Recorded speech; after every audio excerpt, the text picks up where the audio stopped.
Bonjour tout le monde, j'espère que vous allez bien. Alors aujourd'hui, vous aurez le droit à une petite vidéo tuto Python sur comment est-ce qu'on manipule les data frames, comment est-ce qu'on va modifier des données à l'intérieur, comment est-ce qu'on va déjà le récupérer. Alors en fait, moi je l'ai juste récupéré pour savoir qu'il était... enfin, en tout cas, on pouvait travailler dessus, donc c'est pour ça que là il est affiché. Alors cela dit, normalement il n'y a rien, j'ai juste oublié de l'enlever. Donc je vous ai un peu spoilé le data frame, mais c'est pas grave. Donc il est là. C'est le CSV qui est ici. Donc on va récupérer son nom. Hop. Et on va dire, on va l'appeler l'app. Alors comment est-ce que j'ai fait pour avoir cette IDE. Donc je l'ai installé sur le site de Microsoft, donc qui s'appelle VS Code. Alors c'est assez léger et assez portatif, donc vous pouvez l'utiliser aussi. Et après j'ai ajouté l'extension de Jupyter Notebook à l'intérieur pour pouvoir travailler sur un notebook Jupyter, tout simplement. Hop, donc on va read CSV et j'ai oublié panda, donc read CSV. Alors là aujourd'hui je vous fais une petite vidéo dessus. Faut savoir que ça fait très longtemps que j'ai pas fait de vidéo sur Python. Enfin non, ça fait très longtemps même que j'ai pas travaillé sur du Python. J'ai travaillé beaucoup là dans la maîtrise d'ouvrage et le pilotage projet. J'ai pas fait beaucoup de Python et pourtant je suis ingénieur en data science de formation, donc là j'ai bien envie de m'y remettre un peu. Et voilà, donc je vous souhaite la bienvenue, que vous soyez étudiant ou que vous soyez peut-être en reconversion professionnelle, je sais pas, et que vous commencez le Python, ou vous soyez juste curieux. Je vous souhaite la bienvenue et j'espère que ça va vous aider. Donc là, on va commencer par analyser un petit peu juste de visuel. On voit qu'on a plusieurs colonnes. On voit que ces colonnes-là, elles ont des données. Ces données-là, elles représentent quelque chose. Ici, par exemple, on a les noms des applications, ici, les catégories, les notes, les reviews, la taille, les installs, le nombre d'installs, pardon, etc., etc. Est-ce que c'est gratuit? Pour qui est-ce que cette application elle est faite? En tout cas, à qui elle est destinée? Donc, pour tout le monde, pour les adolescents, pour les matures 17+. Alors, je sais pas exactement c'est quoi la différence entre teen, non, ça doit être 14 ans, teen, je pense à peu près 14-15, et ça doit être 17+, bon, je sais pas. Enfin bon. En tout cas, on a un ensemble de données, et cet ensemble de données-là va nous permettre de sortir des informations. Alors déjà, il faut le retravailler, cet ensemble de données. Alors là, pourquoi est-ce que je dis ça? Parce que de visuel, je vois qu'il y a des plus, il y a des virgules, donc ça déjà, ça va pas être des données calculables. Alors, on peut le savoir en tapant describe. Là, je vais lui demander de me décrire un petit peu le dataset. Donc describe, c'est une fonction. Et je vois qu'il n'y a que rating qui peut décrire, tout simplement, parce que rating, c'est la seule colonne, sûrement, qui doit être float, sûrement. Donc là, si je tape type,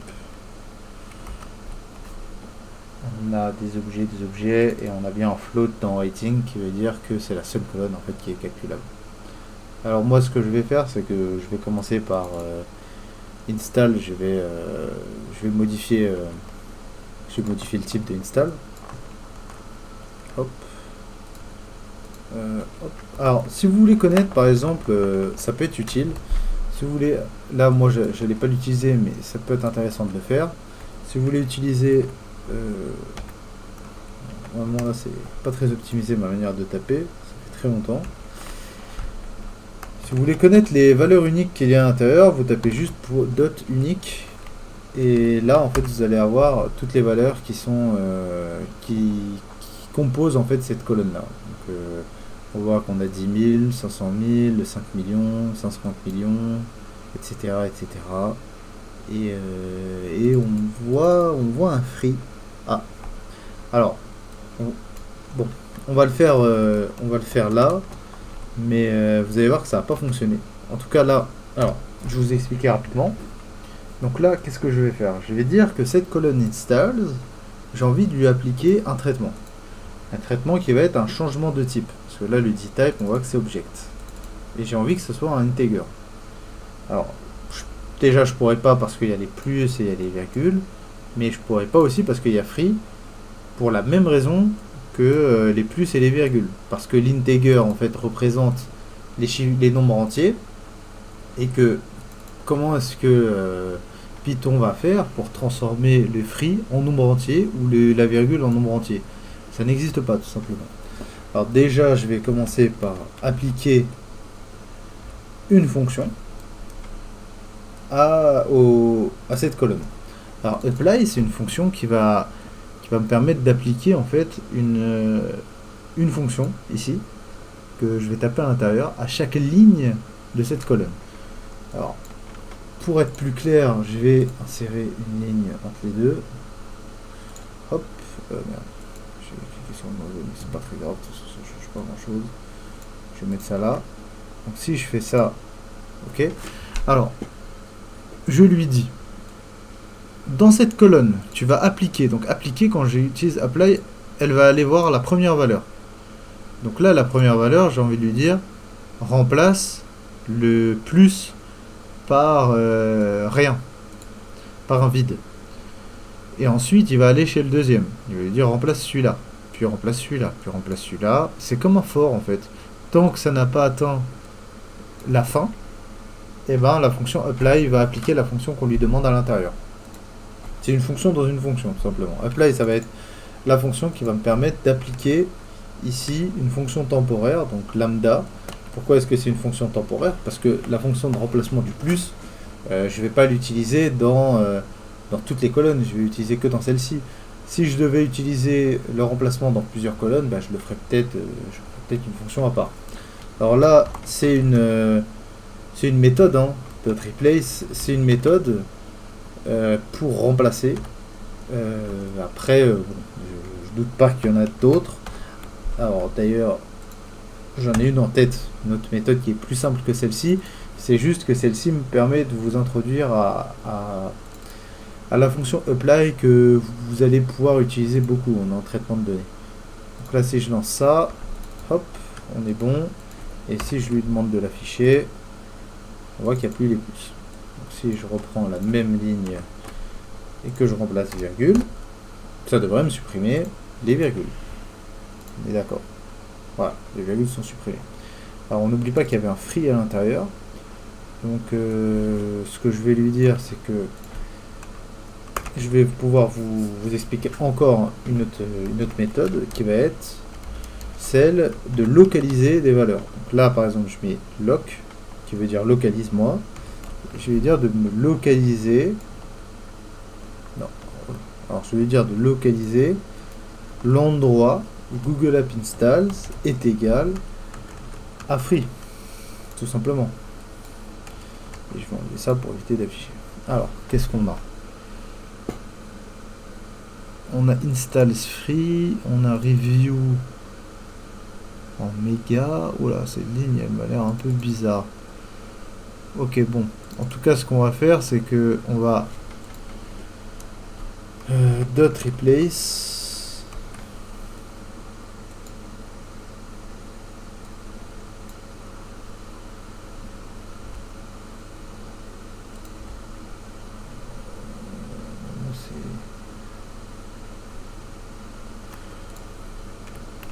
Et on va lui dire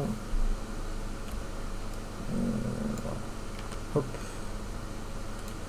on va lui dire de remplacer free par 0, on va dire 0, et hop là, et donc là normalement si on lui dit d'afficher de localiser, alors Google App .loc,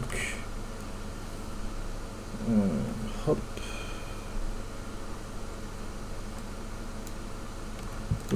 installs égal à free comme on a dit tout à l'heure.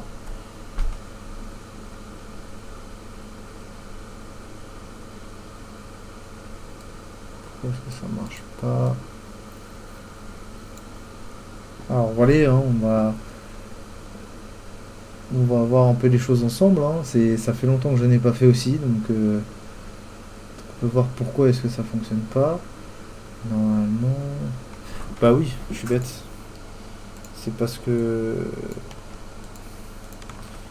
je lui dis pas ça en fait, tout simplement. En fait non, c'était bon, c'est juste que je lui ai pas demandé de cibler enfin de sauvegarder en fait, hein, tout simplement dans cette colonne. Parce que là je lui dis, dans cette colonne là, tu vas remplacer la valeur ici free par 0. Et donc là si je lui demande .lock de install égal à free, il devrait plus rien avoir, on est bien d'accord. Ok, normalement il n'y a plus rien. Donc là qu'est-ce qu'on va faire?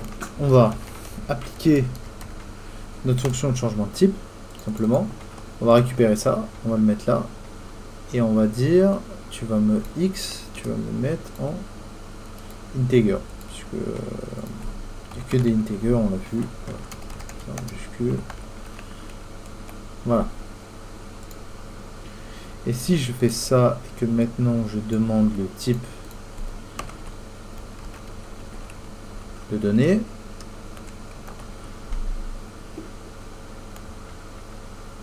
non, parce que oui, ok. Voilà. Je vais faire là. On a bien un int. Bon là c'est juste parce que je l'ai lancé 2 fois, c'est pas un problème. Alors hop, dot type. Ok, donc là on a besoin int, on a besoin d'un float là, et donc si on lui demande de describe par rapport au début, dot describe, on va avoir installs. Au début, on n'avait que rating. Pourquoi? Parce qu'on ne pouvait que calculer rating. Là maintenant on peut calculer installs, puisque installs est devenu également une valeur calculable. Alors on va réafficher le dataset, bien sûr. On l'a un peu nettoyé, bon c'est vraiment que le début, hein, bien sûr. Et là ça prend du temps parce que voilà, faut expliquer, mais normalement ça va beaucoup plus vite. Par exemple là on peut voir rating, on a envie de le changer par exemple en float. Rating en float, pardon, rating déjà, review pardon, en int. On va taper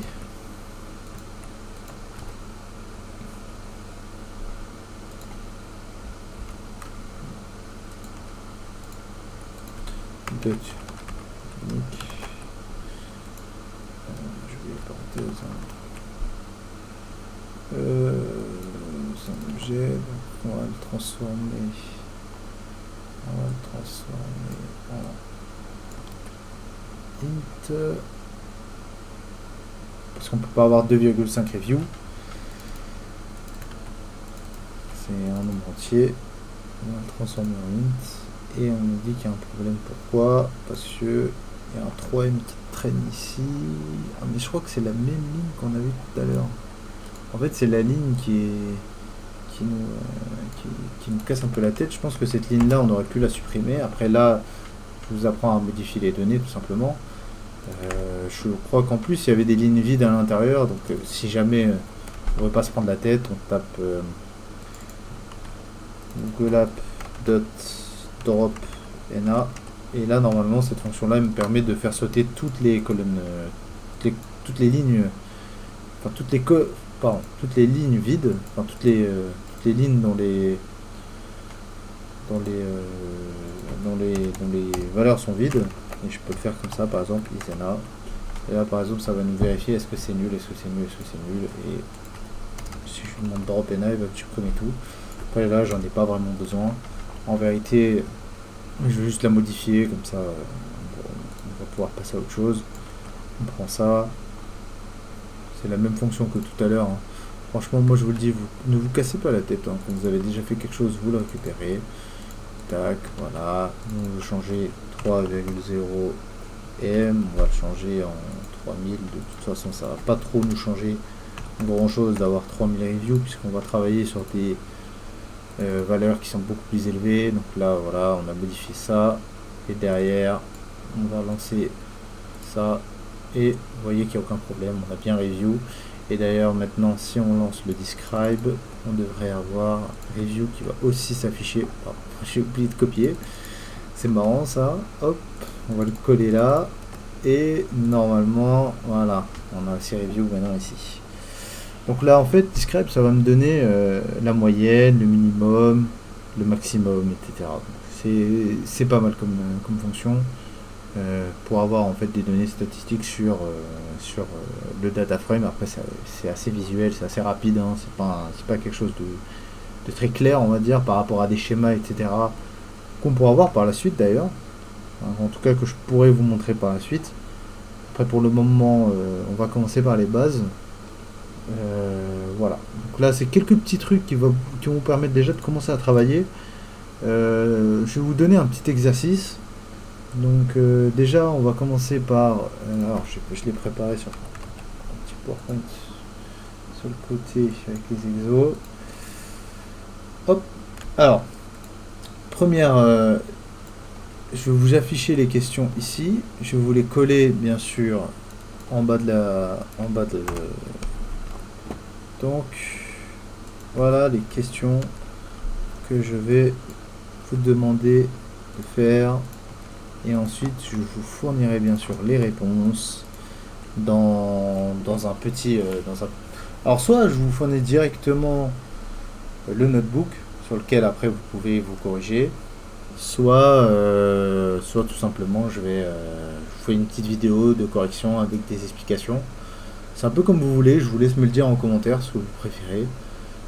Si vous êtes voilà, chaud pour que je vous fasse une vidéo en vous expliquant bien comment est-ce que j'ai fait, je vous la ferai avec plaisir. Donc d'abord je vous demande quels sont les noms, les catégories, les genres des applications les plus installées.